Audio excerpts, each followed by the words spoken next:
বৃহস্পতিবারের রাতে একটি দোয়া 7 বার পড়লে আল্লাহর সম্পদের দরজা খুলে দেবেন। আল্লাহ আপনাকে এত ধনী বানাবেন, কখনো অন্যের কাছে টাকা পয়সা চাইতে হবে না। যদি আপনার ঋণ থাকে, আল্লাহ নিজে ঋণ ব্যবস্থা করে দেবেন দেওয়ার জন্য।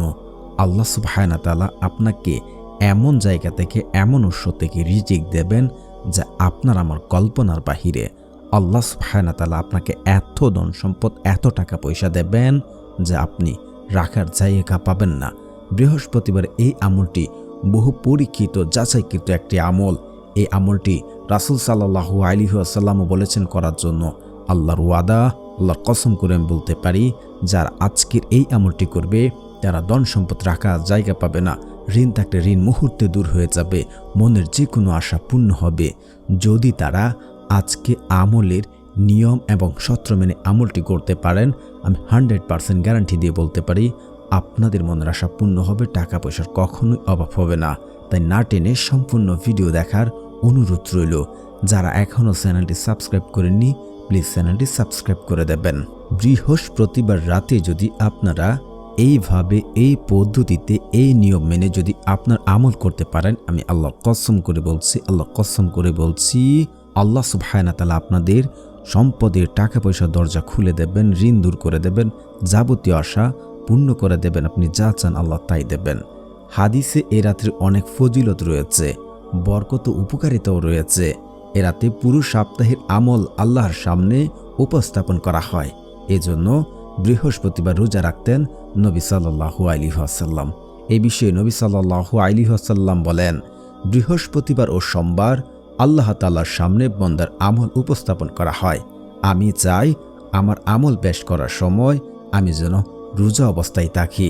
সুনানে নাসাই, হাদিস নাম্বার 2358। বৃহস্পতিবার রাতে এই দুটি মানুষের দোয়া কবুল করা হয় না, তাদের ক্ষমা করা হয় না। যে মুসলমান পরস্পরের সাথে ঝগড়া করে ও অন্যের প্রতি রাগান্বিত হয়, তাদের এই রাতেও ক্ষমা করা হবে না। একইভাবে আত্মীয় স্বজনের সাথে সম্পর্ক ছিন্নতাকারীও এ রাতে ক্ষমা পাবে না বা তাদের আমল করলে কোনো লাভ হবে না।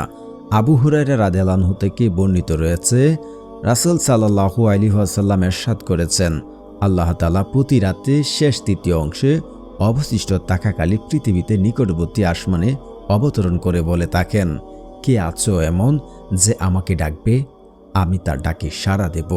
কে আছে এমন যে আমার কাছে চাইবে, আমি তাকে দেব। কে আছে এমন আমার নিকট ক্ষমা চাইবে, আমি তাকে ক্ষমা করব। বুখারী শরীফের হাদিস, হাদিস নাম্বার 1145 নম্বর হাদিস। আল্লাহ সুবহানাহু ওয়া তাআলা নিজে বলছেন, কে আছে এমন যে আমার কাছে চাইবে, আমি তাকে দেব। কে আছে এমন যে আমার কাছে চাইবে, আমি তাকে দেব। আল্লাহ নিজে বলছে, নিজে বলেছেন। এখানে কোনো আমার কথা নয়, এটা হাদিস দ্বারা প্রমাণিত। আপনার হাদিসটা চেক করে দেখতে পারেন। এটা আল্লাহর ওয়াদা। আল্লাহ নিজে বলছেন যে আমাকে যে ডাকবে আমি তাটাকে সাড়া দেব, আমার কাছে যে চাইবে আমি তাকে তা দেব। এটা আল্লাহর ওয়াদা। তাই বৃহস্পতিবারের রাতে আমরা এই আমলটি করব। তো দোয়া কবুলের কিছু শর্ত রয়েছে। দোয়া কবুল হওয়ার শর্তের মধ্যে দোয়া কবুল হওয়ার কতগুলো শর্ত রয়েছে, আর সে সমস্ত শর্ত পুরোপুরি পালন না হয় বলে আমাদের অধিকাংশ দোয়া আল্লাহর দরবারে ব্যর্থ হয়ে যায়। তার মাঝে প্রথম হচ্ছে কান্নাকাটি করে দোয়া করা। আমরা অনেকেই কান্নাকাটি করে দোয়া করতে চাই না বা করি না, তাই দোয়ার সময় কান্নাকাটি করে দোয়া করবেন। দ্বিতীয়ত হুজুরি কল্প, মানে ইখলাসের সাথে দোয়া করা। তৃতীয়ত বিশ্বাস করে আমল করা। আপনি যদি নিজ থেকে 100% নিশ্চিত হতে পারেন যে আল্লাহ আপনাকে এই দোয়ার, এই আমলের বদৌলতে দেবেন, আমি 100% আমি আল্লাহর ওয়াদা করে বলতে পারি, আল্লাহ বলেছেন যে আপনি তাই পাবেন, তাই পাবেন। আপনি যা চান যদি আপনি বিশ্বাস করে আমলটি করতে পারেন। 4 নাম্বার, হালাল খাবার খাওয়া। এটি খুব ইম্পর্ট্যান্ট পয়েন্ট। আমরা অনেকে সকল কিছু নিয়ম মেনে নামাজ পড়ছি, আমল করছি, কিন্তু আমাদের আমল কবুল হচ্ছে না। তার অন্যতম কারণ হচ্ছে আমরা হালাল খাবার কয়জনই খাচ্ছি। যদি আপনি হালাল খাবার খান, আমি 100% আল্লাহর ওয়াদা এটা, আল্লাহর কসম করে আমি বলতে পারি আপনার দোয়া আল্লাহ কবুল করবেন। 5 নাম্বার, তাড়াহুড়া করা যাবে না। আপনি আজকে আমল করেছেন, সকালেই যেন ফলাফল পেয়ে যাবেন, আপনি পাগল হয়ে আছেন। হ্যাঁ, আল্লাহ আপনার সাথে সাথে অনেকেরকে দিয়ে দেন বা অনেকের একটু লেট করে দেন, আবার অনেকের জন্য এটা আখেরাতে রেখে দেন, নয়তোবা তার জীবন তার চেয়ে বড় কোনো বিপদ হতো সেটা দূর করে দেন। তাই তাড়াহুড়া করা যাবে না। আমল করেছেন মানে দোয়া করেছেন, আপনার দোয়া কবুল হবে, কবুল হবে, কবুল হবে, এটা আল্লাহর ওয়াদা। নবীও বলেছেন যদি নিয়ম এবং শর্ত মেনে আমল আপনি করতে পারেন। তো আমলটি আপনারা কিভাবে করবেন? বৃহস্পতিবার রাতে আমলটি আপনারা কিভাবে করবেন?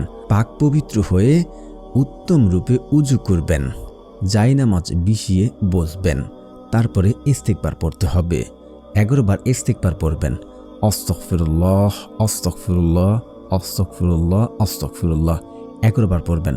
ইস্তিগফার পড়লে আল্লাহ সুবহানাহু ওয়া তাআলা আপনার বিপদ আপদ যাবতীয় টেনশন তিনি নিজে দূর করে দেবেন, আপনার ঋণের ব্যবস্থা করে দেবেন এবং আপনাকে এমন উৎস থেকে রিজিক দেবেন, ধন সম্পদ দেবেন যা কেউ কল্পনা করতে পারবে না। ইস্তিগফার 11 বার পড়বেন।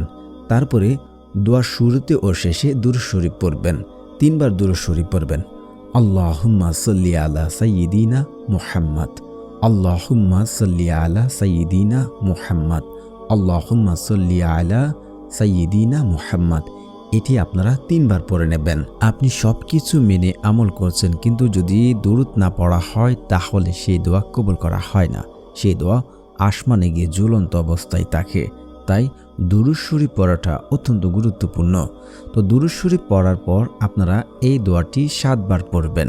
তো প্রিয় বন্ধুরা, যারা এতক্ষণ ধরে ভিডিও দেখছেন এখনও চ্যানেলটি সাবস্ক্রাইব করেনি, প্লিজ করে দেবেন। যারা এই চ্যানেলটি সাবস্ক্রাইব করবে আমি 100% বলতে পারি আল্লাহ সুবহানাহু ওয়া তাআলা তাদের দোয়া কবুল করবে এবং তাদের ইচ্ছা পূর্ণ করবে। কারণ যারা অন্যদেরকে সহযোগিতা করে, যাদের মন মানসিকতা ভালো, আল্লাহ তাদের ইচ্ছা পূর্ণ করে দেন। আর যাদের মন মানসিকতা ভালো তারা অবশ্যই আমার চ্যানেলটি সাবস্ক্রাইব করে দেবেন। দোয়াটি যারা পারেন না অবশ্যই আমার সাথে দেখে দেখে পড়ে নেবেন। আল্লাহুম্মা ইন্নী আসআলুকাল হুদা ওয়াত তুকা ওয়াল আফাফা ওয়াল গিনা।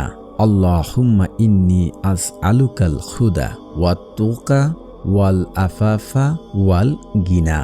এর অর্থ হচ্ছে, হে আল্লাহ, আমি আপনার কাছে হেদায়েত, তাকওয়া, চরিত্র নির্মলতা ও আত্মা নির্ভরশীলতা প্রার্থনা করছি। তিরমিজি হাদিস নাম্বার 3489।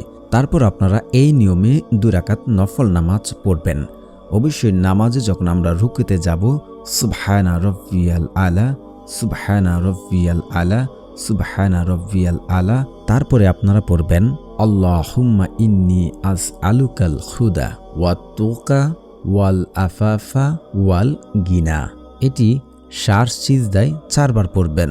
তারপরে ক্যাবলামুখী হয়ে নামাজ শেষ করে ক্যাবলামুখী হয়ে বসবেন এবং দোয়ার শেষে আমিন আমিন বলে দোয়া উভয় হাত মুখে দ্বারা মুছে দোয়াটি শেষ করবেন। তো এইভাবে আপনারা এই নিয়মে এই পদ্ধতিতে যদি দোয়া করেন, আমি আল্লাহর কসম করে বলছি, আল্লাহর কসম করে বলছি, আল্লাহ সুবহানাহু ওয়া তাআলার সাথে সাথে আপনার দোয়া কবুল করবেন এবং আল্লাহ সুবহানাহু ওয়া তাআলা নিজে আপনাকে ধন সম্পদের দরজা খুলে দেবে, অভাব অনটন দূর করে দেবে, যাবতীয় টেনশন দূর হবে। আপনি যা চান আল্লাহ আপনাকে তাই দেবেন। এটা আল্লাহ এবং নবীর ওয়াদা। আমলটি আপনারা করতে পারেন, খুবই বহুবার পরীক্ষিত এবং যাচাইকৃত একটি আমল।